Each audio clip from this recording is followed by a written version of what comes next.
बिस्मिल्लाहिर्रहमानिर्रहीम। अस्सलामु अलैकुम। अल्हम्दुलिल्लाह वस्सलातु वस्सलाम अला रसूलिल्लाह व अला आलिहि व सहबिही अजमाइन। सूरतुल जासिया, सूरह नंबर 45। सूरह जासिया मक्का मुकर्रमा में नाजिल हुई, जिसमें 4 रकू और 37 आयात बैयिनात हैं। जासिया का मैनी घुटनों के बल बैठना है। चूँकि क़यामत वाले दिन लोग अल्लाह के खौफ और हैबत से घुटनों के बल बैठे होंगे, आयत करीमा 28 में इस खौफनाक मंज़र का जिक्र है।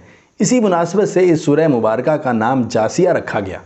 क़याम मक्का की दरमियानी मुद्दत में जब रसूलुल्लाह सल्लल्लाहु अलैहि वसल्लम कुरान की रोशनी में तौहीद व आखिरत की अक़ली, नकली, तारीख़ी, आफाकी और अनफुसी दलीलें पेश कर रहे थे, जबकि इन दलाइल के जवाब में मुशरिकीन मक्का मजाक और इस्तेहज़ा से काम ले रहे थे, तो अल्लाह ताला ने इस सूरह मुबारका में मुशरिकीन मक्का के ख़िलाफ़ फ़र्द जुर्म आयद करते हुए उनके जराइम गिनवाए कि ये लोग शिरके विलायत में मुब्तला हैं, मुतकब्बिर हैं, ख्वाहिशात नफ्स को इलाह बना लिया है, मुनकर आखरत हैं, बातिल हुज्जतें पेश करते हैं, मुलाकात आखरत से गाफिल हैं, खालिस दुनिया परस्त तहरिये हैं, दुनिया की ज़िंदगी का धोखा खाए हुए हैं।